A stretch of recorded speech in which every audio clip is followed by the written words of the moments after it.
personal identity, I consider myself queer. Oops, queer. I know that queer means different things in different circles, so I try to be careful about how I use it and what I ask people to use it for.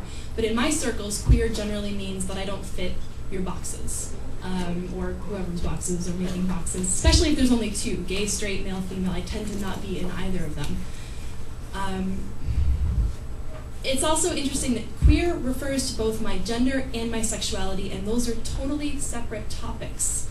They connect with each other a lot, and they talk to each other a lot, and they have really good sex with each other, but they are completely separate topics. So my sexuality, I would say that I let people use the word bisexual a lot to describe me, and that is the most mainstream, comfortable term that we can use.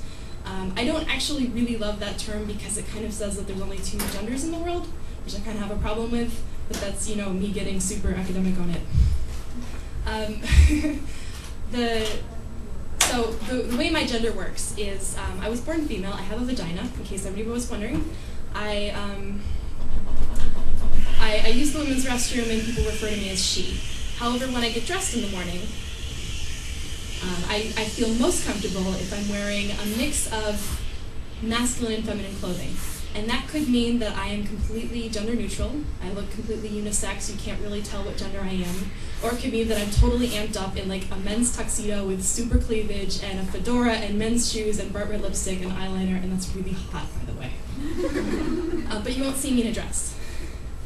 For sexuality, I date masculine men, feminine men, androgynous men, masculine women, feminine women, androgynous women, transgender women. Like it's a long list of genders that are, fun to name and think about. And I think they're all kind of like one mix of the pie, but I don't actually love everybody. If you just, hand me a body, I'm not necessarily going to be physically attracted to it. So like anybody who has a sexuality, we're kind of discerning. And one of the things that I've been exploring is the possibility that the way we discern is by subtleties in gender. So if you are a guy and you really like girls, but you tend to only like a certain kind of girl, if you could describe what that type is, that might actually be a more nuanced description of the gender of what you're actually attracted to. So what if we broke gender down into more interesting categories than just male and female, and actually got a little more specific about what we were talking about?